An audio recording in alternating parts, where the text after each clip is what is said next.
This is the rocky shore at Marazion, and it is a sheltered rocky shore. That shelter coming partly from St Michael's Mount, there it is, and partly from the causeway, potentially.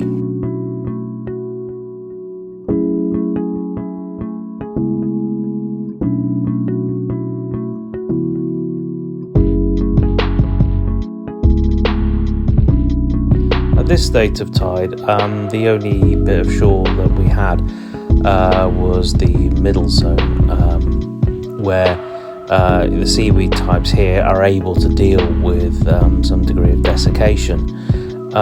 What we have here is some serrated wrack. That you can see the sawtooth on the edge of the fronds there, and then the other seaweed that marks the middle zone at the shore is bladder wrack, and those bladders are to help bring the fronds up towards the surface when the tide is in. A lot of people just look at the animals on the surface of the rocks, but on a rocky shore it's important to be able to look underneath the rocks and have a look for life, because you'll often find more.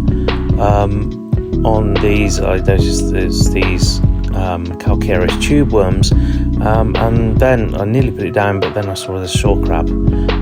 So always have a good look under the rock before you put it back, but put it back gently. This rock is probably actually upside down. Somebody else turned it around but didn't put it back the way it should have done.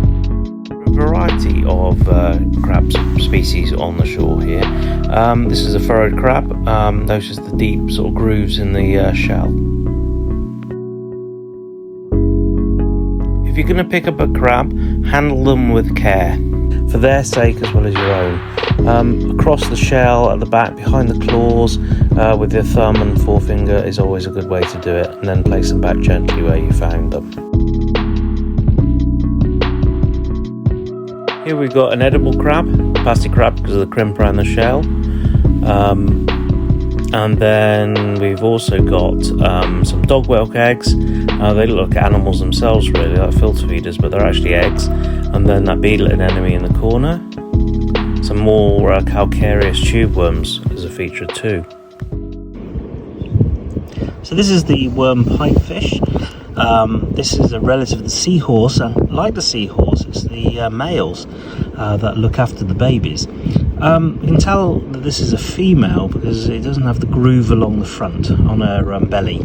The males have a bit of a groove along the belly, which is where the eggs are stored, and then they hatch and they become the little baby pipefish. But this pipefish will feed a little bit like a seahorse. What it does is it clicks its jaws, and that sucks in its prey very, very quickly, like a really small but powerful vacuum cleaner. This is a grey sea slug. So this has got lots of little sort of tubes coming off the back of it, and at the front are its antennae, and it is actually a kind of relative of a normal garden slug, but it lives in the sea. It's a nudibranch, they're called, and these are pretty cool. They can sometimes look a little bit like an anemone when you just lift them off the rock, but if you get them into a tub of water, they'll start to stick those protuberances out, and they'll start to look like the proper nudibranch slug that you get. So you tend to find these on the underside of rocks, for example. Over here, now this one here, look at the red eyes, and sometimes that's nicknamed the devil crab, but this is a swimming crab. If you look at the back legs, you can see they're flattened, and those flattened limbs help it swim when the tide is in. This one's lost a claw, sadly, but if we look at the red eyes, that gives an idea that this is one of the velvet swimming crabs, and it can be quite aggressive actually, so you want to be careful when lifting that one out of the rock pool, because it will, unlike some of the other crabs, it will actually try to nip you. Okay, over here we've got broad-clawed porcelain crab, so you can see its little mouth parts and the antennae moving there. It's covered, this time of year they tend to be a lot more covered in sort of bristles and so on, but it's fine. Again, it's one of those that when you're in a rock pool, you turn over a flat rock and then you'll find these underneath. And then moving in here into the bucket, just not very clear there, it's one of our ragworms. So ragworms, a bit like an earthworm, but a lot more bristles on it. And these ones, quite mobile, they move through the sand and stuff at the bottom of the rock pools, and they are looking for other things to eat. So these are one of our predators in the rock pool.